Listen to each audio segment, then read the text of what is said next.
SSC में जो हो रहा है वो बर्दाश्त के बाहर है। बहुत लोगों की जिंदगियां लगभग खत्म सी हो रही हैं। एग्जाम में 80% कट ऑफ का जाना यह दर्शाता है कि आपको पेपर लेना ही नहीं आता। 18 तारीख वाले मेंस में बच्चों के 200 नंबर आने के बाद भी सिलेक्शन ना होना क्या साबित करता है? कि जान निकाल के रख दूं पेपर के अंदर तब मेरा सिलेक्शन होगा। कल जब से 18 का रिजल्ट आया है 19 का 2019 एग्जाम में 18 तारीख वाले बच्चे इस तरीके के मैसेज कर रहे हैं कि सर मैं सुसाइड कर रहा हूं, मुझे बचा लो। रात के 3 बजे तक मैं 25 बच्चों से बात करके कन्विंस कर रहा हूं कि इंतजार करो, कुछ करेंगे। हम सरकार को इसलिए लेकर आए थे कि यह सरकार पहले वाली सरकार से भी बेहतर काम करेगी और हमें रोजगार देगी, बट इस सरकार ने तो सारे रोजगार खत्म कर दिए। महंगाई चौथे आसमान पे है। पेट्रोल का दाम इतना बढ़ गया कि अब आप बाइक नहीं चला सकते। रसोई गैस की कीमत इतनी बढ़ गई कि वापस अब चूल्हे पे आना पड़ेगा। एक तरफ तो आपने कमाने के साधन छीन लिए, एक तरफ आपने हर चीज का मूल्य बढ़ा दिया और आप कहते हैं हम करप्शन करते नहीं, और जनता कहती है यह सरकार बहुत अच्छी है।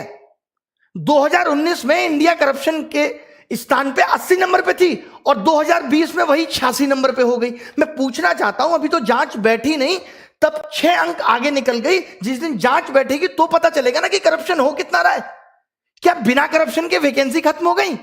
एक सीट कम, जो सीट है उस पर भी करप्शन। एग्जाम टाइम से लेंगे नहीं, पेपर सही बनाएंगे नहीं, पेपर में क्वेश्चन गलत डाल के भी 100 रुपए वसूलेंगे, उसको भी पैसा वसूलने का धंधा बनाएंगे। एक साल में 2 रिजल्ट एक साथ देंगे, बच्चे को कंफ्यूज करेंगे कि तुम 18 भी भरो, तुम 19 भी भरो, उसे उलझाए रखेंगे। रिजल्ट इतना लेट कर देंगे ताकि वो बोल ही ना पाए, टूट जाए। जैसे कहते हैं ना, कोई अगर आपसे उधार पैसा ले ले, उसको हर दिन कॉल करने दो, रोज उसे घर आने दो, एक दिन वो आना भूल जाएगा, अपने पैसे भूल जाएगा कि भाई मैं इससे ज्यादा परेशान नहीं हो सकता। कल इन्होंने रिजल्ट दिया और मार्क्स के बारे में बोल दिया बाद में देंगे। अब ये पता है मार्क्स कब देंगे? ये मार्क्स देंगे 3 महीने बाद, जब आप लगे होगे 2020 की तैयारी में, आपका ध्यान 2020 की तैयारी में होगा, आप कुछ कह नहीं पाओगे। अरे कब तक सहेंगे हम?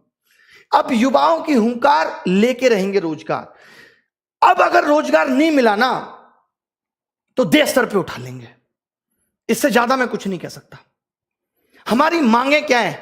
आज ये वीडियो बहुत महत्वपूर्ण है। मैं उन सब लोगों का दर्द बयां कर रहा हूं जो 4-4, 5-5 साल से तैयारी कर रहे हैं और आपकी एक गलती की वजह से उनकी जिंदगी खत्म हो जा रही है। एज रिकॉग्निंग इशू लगातार 2015-16 तक एज अगस्त से काउंट होती थी। अभी कोरोना काल था, आपको छूट दे सकते थे, लेकिन आपने फिर से 1 जनवरी से एज काउंट कर दी। नहीं होने देंगे, आपको अगस्त से वापस काउंट करनी पड़ेगी। एक छोटी सी गलती, अभी जो लोग नए जुड़ेंगे, जिनको पता नहीं है एसएससी के बारे में, मैं उन लोगों को बता दूं कि ये एक मेंस के पेपर को 3 दिन में लेते हैं, 15, 16, 18। 15-16 का पेपर ये नॉर्मल बनाते हैं, 18 का पेपर ये इतना हलवा बना देते हैं जिसमें बच्चों के 200-200 नंबर आते हैं, 190, 195। अब जब ये नॉर्मलाइजेशन करते हैं तो वो सारे बच्चे बाहर हो गए। अब आप एक बात बताइए, जिस बच्चे का नॉलेज बहुत अच्छा था, जो खुद से 200 नंबर ला सकता था, जो बच्चा खुद से 200 नंबर ला सकता था, वो अपना पेपर 1.25 घंटे में करके बैठ गया, तो आपने उसका स्किल कहां टेस्ट किया? वो तो पौना घंटा उसका बर्बाद हो गया पेपर के अंदर। और अब आप कह रहे हो कि आपके जो 200 नंबर थे वो उन बच्चों के मुकाबले कम है और उनको आपने 160 पे ला दिया और उन किसी बच्चों का सिलेक्शन नहीं हुआ। ये कहां की इंसानियत है? अब आपको 2019 का 18 वाला मेंस दोबारा कराना होगा। लड़ाई उस मेंस को दोबारा कराने की है। जब आप 20 लाख बच्चों का प्री 20 दिन में करा सकते हो, तो आप 1.5 लाख बच्चों का मेंस 1 दिन में क्यों नहीं करा सकते? क्या आपके पास इतने रिसोर्सेज भी नहीं रहे अब कि आप पेपर का लेवल एक जैसा रख सको? मतलब आपने एग्जाम का मजाक बना दिया है, क्योंकि आपको करप्शन करना है। और करप्शन को दबाना कैसे है? ये सबसे अच्छा तरीका है, क्योंकि जब बच्चा पेपर दे के आता है तो उछलता है हवा में 190 का कराया, 3 महीने बाद रिजल्ट देते हो, उसका सारा हौसला टूट चुका होता है। 190 नंबर का 200 नंबर का 200 में करने के बाद भी अगर सिलेक्शन नहीं हो रहा तो इसके लिए कौन जिम्मेदार है? पिछले 2 साल से लगातार कट ऑफ 80% जा रही है, इसके लिए कौन जिम्मेदार है? कॉम्पिटिटिव एग्जाम में 80 नंबर कट ऑफ जाना कितना सही है? क्या आप पेपर का स्तर नहीं बढ़ा सकते जिससे आप उन बच्चों को भी सेलेक्ट कर पाए जिनके अंदर वास्तव में टैलेंट है? अगर एसएससी अपने एग्जाम में एबीसीडी देने लगे तो कैसे यह निर्धारित होगा कि कौन बच्चा जॉब के लायक है और कौन नहीं?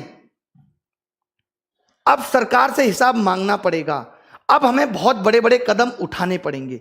2020 के लिए क्या कदम उठाने हैं? प्री क्वालिफाई करो अगर एक दिन में नहीं करा सकते तो। मेंस एक दिन में कराना होगा। 18 नवंबर वाला मेंस दोबारा होना चाहिए। एसएससी के अंदर वेटिंग लिस्ट होनी चाहिए। 80% कट ऑफ क्यों जा रही है? पेपर का स्टैंडर्ड बढ़ाओ। भले ही सिलेबस के अंदर होना चाहिए पेपर। जब इलेक्शन का रिजल्ट 7 दिन में आ सकता है और एसएससी का रिजल्ट अब तक नहीं आया 2018 का, हम 2021 में 2018 का रिजल्ट आपने फाइनल नहीं किया और बच्चों को 2019 का चस्का दे रहे। लो चूटो, लॉलीपॉप है, चूसो भैया। बच्चे को ध्यान ही नहीं है कि उसने 18 भी दिया था, सो गया है वो बच्चा। मोदी जी कहते हैं मैं अभी देश के लिए ऐसा कर रहा हूं, आगे पता चलेगा। डिमोनेटाइजेशन हुआ, आगे पता चलेगा। जैसे एक बाप ये कहे अपने बेटे को रोटी भी ना दे और कहे कि बेटा मैं आगे आने वाली पीढ़ी के लिए कर रहा हूं, आगे आने वाली पीढ़ी के लिए प्रॉपर्टी खरीद रहा हूं। आगे आने वाली पीढ़ी तो जब आएगी जब ये बेटा जिंदा रहेगा। आगे आने वाले लोग तो तब आएंगे जब युवा जिंदा रहेगा, जब हम लोग जिंदा रहेंगे। किसके लिए कर रहे हैं मोदी जी? अब मैंने ये डिसाइड किया है कि 5 दिन के अंदर हम ये हैशटैग चलाएंगे, मोदी _रोजगार_2। 5 दिन के अंदर, यानी आज 25 तारीख को सुबह 11 बजे पहली चीज। और जितनी भी आप देखिए ये मीडिया जो है पारी हो रही है, ये दिखाती है। ये मीडिया श्वेता का ऑडियो वायरल हो गया, ये दिखाती है। ये मीडिया विनोद दिखाती है। ये मीडिया जोमेटो वाला सोनू दिखाती है। ये मीडिया तैमूर ने किस कलर का कच्चा पहना, ये दिखाती है। इस मीडिया को ये नहीं पता कि युवाओं का दर्द क्या है।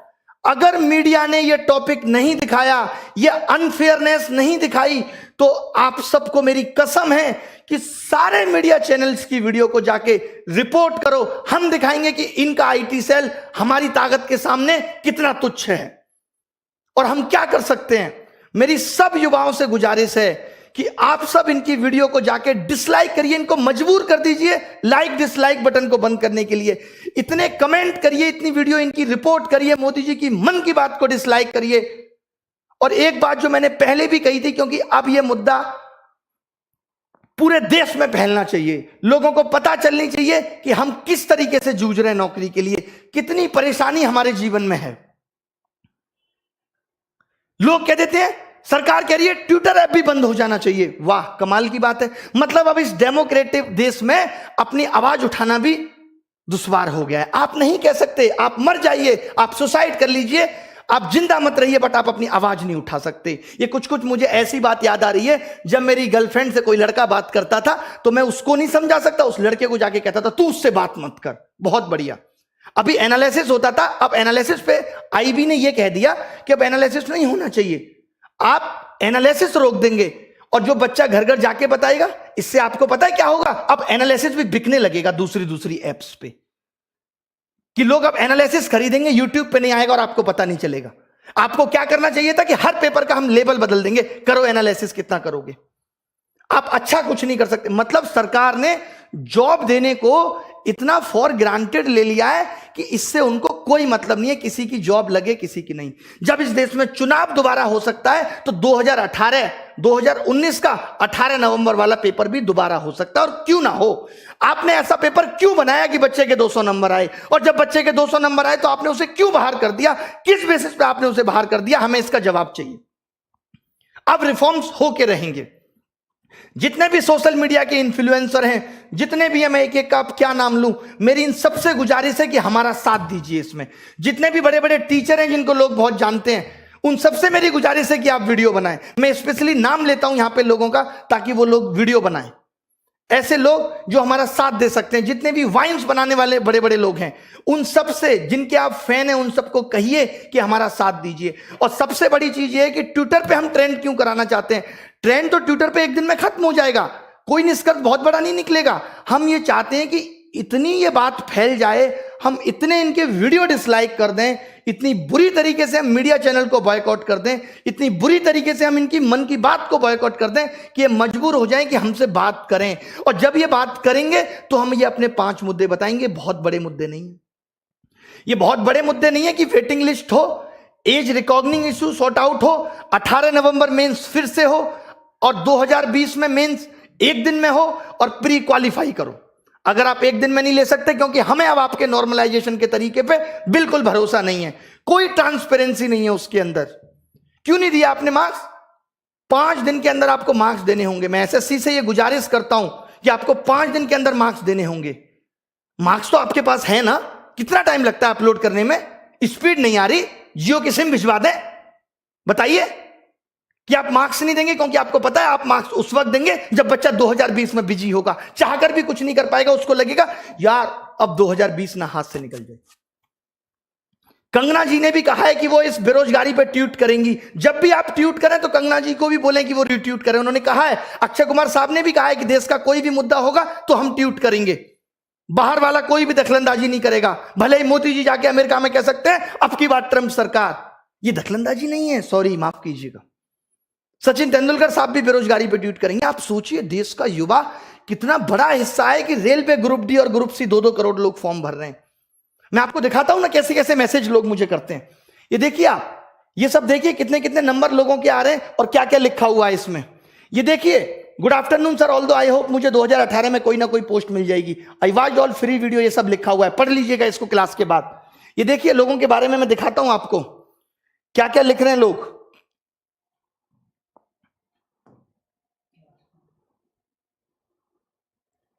ये सब आप पढ़ लीजिएगा। ये देखिए, मेरा 481 रॉ स्कोर, एससी कैटेगरी में सिलेक्शन नहीं हुआ। इसको देखिए, सर मैं सुसाइड की सोच रहा हूं, बचा सकते हो तो बचा लो। ये लोगों के मैसेज हैं। पगले हो क्या? तुरंत मैंने कॉल किया, उसको समझाया, सर कुछ तो करो, आपसे मेरी एक्सपेक्टेशन है। लोग इस तरीके के मैसेज कल से ही रिजल्ट आने के बाद कर रहे हैं। ऐसे तमाम मैसेज हैं कि मेरे 535 नंबर थे बट अब लग रहा है जॉब नहीं मिलेगी। इतना निराश हो चुका है युवा। यार इस दर्द को हम भी नहीं बर्दाश्त कर पाएंगे, हम खुद मर जाएंगे। अब क्या लिखें? मैंने तो बोल दिया, अब कोचिंग में भी सारे टीचर हम टाइटल लगाएंगे कि न्यू बैच स्टार्ट इस तारीख से। नीचे लिखेंगे सिलेक्शन की कोई गारंटी नहीं। सिलेक्शन की गारंटी नहीं है, क्योंकि अगर 200 नंबर लाके भी सिलेक्शन नहीं हो सकता तो कुछ नहीं हो सकता। और ये सिर्फ एसएससी में नहीं है, रेलवे में भी वही हो रहा है, टालम टोल हो रही है। 4 महीने प्री चल रहा है। भाई कौन से देश में रह रहे हो? काय का डिजिटलाइजेशन है? कौन सी इंडिया डिजिटल हो गई कि 5 महीने में प्री का एग्जाम हो रहा है और उसके बाद 2 महीने मेंस चलेगा? ये सब गधा बनाने की चीजें हैं। लास्ट में हो जाएगा कि 5000 लोगों को ही नौकरी मिली। ये सबका मन बहलाया जा रहा है, इससे ज्यादा कुछ नहीं है। रेलवे में भी इससे ज्यादा कुछ नहीं है, बैंक में भी इससे ज्यादा कुछ नहीं है, सब जगह बेवकूफ बनाया जा रहा है, नथिंग एल्स। तो मेरी उन गुरुजनों से भी रिक्वेस्ट है जो रेलवे का पढ़ाते हैं, उनसे भी रिक्वेस्ट है जो बैंक का पढ़ाते हैं, कि कम से कम आप भी इस पे वीडियो बनाएं कि मोदी _ रोजगार _ 2। मोदी को हमने जी भी नहीं लगाया, बहुत हुआ सम्मान, बहुत हुआ सम्मान। अब मांगे आपको समझ में आ गई होंगी। अगर आप अपना भला सोचते हो तो मेरी गुजारिश है कि इस वीडियो को मोदी जी तक पहुंचाओ। और अब बात तभी बनेगी जब सरकार बात करेगी। हमें सिर्फ बात चाहिए, इसके अलावा कुछ नहीं। हमें बात करके बताओ, इतनी ट्रांसपेरेंसी बताओ। कॉन्ट्रैक्ट बेस्ड जॉब खत्म होनी चाहिए। जो आपने 10-10 हजार पे लड़के रख रखे हैं, आपको मालूम है जो 10 हजार पे भी सरकार लड़का रखती है 12 हजार पे, उसमें 12 हजार ठेकेदार भी कमीशन खाता है और ऊपर तक कमीशन जाता है। यानी वो एक लड़का भी सरकार को 35 हजार में पड़ता है, जो अपनी कोई रेस्पॉन्सिबिलिटी नहीं निभाता। और जो बंदा यहां से पढ़ के पहुंचेगा, जिसको नॉलेज है, उसको सरकार नहीं रखेगी। हम कह रहे हैं उसको 35 हजार दे दो, आप उसको 35 दे दो, वो खुश है। 4-4 साल से बच्चे तैयारी कर रहे हैं, 5-5 साल से बच्चे तैयारी कर रहे हैं। माँ बाप भी कब तक इंतजार करे? कुछ तो रहम करो साहब, कुछ तो रहम करो उन बच्चों पे। मैं तो बहुत हिम्मत समझता हूं बच्चों की। निकल लिए होते हम तो, कहीं रेडी लगा रहे होते, रिक्शा चला रहे होते, अगर हमारी स्थिति ये होती तो। कैसे आप बर्दाश्त कर रहे हो? कैसे उस घुटन में जी रहे हो? कितना मजबूर करोगे भाई? कहते हैं ना मोदी जी, एक बात ध्यान से समझना, किसी को उतना ही जलाओ कि वो आग आपको ना जला दे। जब एक रबड़ को खींचते हैं ना तो थोड़ी देर दर्द होता है, फिर वो टूट जाती है, वो तार अलग हो जाता है। इतना मत झुकाओ किसी को कि वो आपको ही जला दे। सब सेलिब्रिटी ट्वीट करेंगे, सबको ट्वीट करो यार। ये सोशल मीडिया बहुत बड़ी ताकत है। आज मीडिया देश की मर चुकी है। आज सोशल मीडिया क्लियर करती है हर बात को। हम जैसे लोग आके बोलते हैं कि ये हो रहा है। आपने देखा कल से किसी मीडिया वाले ने बोला कि 200 नंबर वाले का भी सिलेक्शन नहीं हो रहा। ये तो बड़ी न्यूज थी। 190 नंबर वाले का भी सिलेक्शन नहीं हो रहा, वो भी पेपर मैंने भी क्या किया है, पेपर मंगवाया बच्चों से, देखा हाँ 200 आ रहे हैं, फिर भी नहीं हो रहा। फिर कब होगा भाई? मीडिया को भी ये बातें अब दिखानी पड़ेंगी, हर हाल में दिखानी पड़ेंगी। आपसे मेरी गुजारिश है, मैं रो के दिखाऊं आपको कैसे करूं कि सोशल मीडिया को बायकॉट करो, इनकी सारी वीडियो डिसलाइक करो। 5 दिन लग जाते हैं ना इसमें, कुछ तो सुधार देंगे आगे आने वाले लोगों के लिए, कुछ तो भला कर जाएंगे, हमारा भी नाम लोग लेंगे कि हाँ भाई उन्होंने कुछ भला कर दिया था। नहीं तो जिस हिसाब से तानाशाही हो रही है सब, ये नौकरियां अभी तो 8 से 6,000 हुई हैं, 6 से कल को 4 हो जाएंगी, 4 से 5 हो जाएंगी, फिर 300-400 रह जाएंगे। नेताजी के ही भतीजे भांजे ले लेंगे सारी नौकरी, हम प्रसाद चाटेंगे कसा सत्यनारायण भगवान का, इससे ज्यादा कुछ नहीं बचेगा। मेरी गुजारिश है इस वीडियो की सारी बातों को सुन के, सारे मुद्दों को सुन के इसे सपोर्ट करें, ये सिर्फ आपकी भलाई के लिए। सारे टीचर एसएससी के, रेलवे के, जितने भी बड़े बड़े चैनल हैं, चाहे वो WiFi study, Exampur, Gagan Pratap maths, Rakesh Yadav reader publication, जितने भी लोग हैं, और मैं किस किस का नाम लूं, जो लोग वाइन्स बनाते हैं, बड़े बड़े चैनल, आशीष चंचलानी, सब लोग एक एक ट्वीट हमारे लिए भी करें, रिक्वेस्ट है। सारी सेलिब्रिटियों से भी रिक्वेस्ट है कि इस बेरोजगारी मुद्दे पे एक बार तो कहो सरकार को। कुछ भी नहीं चाह रहे हम, बस इतना चाह रहे हैं कि थोड़ा सा तो एग्जाम फेयर कर दो। बहुत बड़ी बड़ी डिमांड हमारी नहीं है कि कोई रूल आपने बना दिया उसे वापस ले लो, हम आपके बनाए हुए रूलों में कोई दखलंदाजी नहीं चाहते। हम कहते हैं कि कुछ कमियां हैं वो हमारी भी सुधार दो। क्या गुनाह किया है इस देश के युवा ने? मोदी जी तो कहते थे कि इस देश का युवा ही ताकत है, कैसे भूल गए वो उस ताकत को? क्यों नहीं याद रही वो ताकत उन्हें? उन्होंने भी तो स्ट्रगल किया है, वो खुद बताते हैं। क्या उन्हें जरा भी तरस नहीं आता हमारा कि बच्चा कैसे बिखर रहा है, इतना टूट चुका है? जरा भी परवाह नहीं है? क्या ये बात उन तक नहीं पहुंचती होगी? क्या उनको नहीं पता कि देश में आंदोलन, बच्चे ऑनलाइन प्रोटेस्ट करते हैं रोजगार को लेके, क्या वो 2 शब्द नहीं बोल सकते? बताइए आप मुझे। इतना तो एक देश का राजा कर सकता अपनी प्रजा के लिए। कहां हमने गलत बात बोल दी? अगर हम ये कह रहे हैं कि जो कमियां हैं उनको सुधार दो, आपकी एक छोटी सी गलती से कितने बच्चों का भविष्य बर्बाद हो रहा है? बंद कर दो।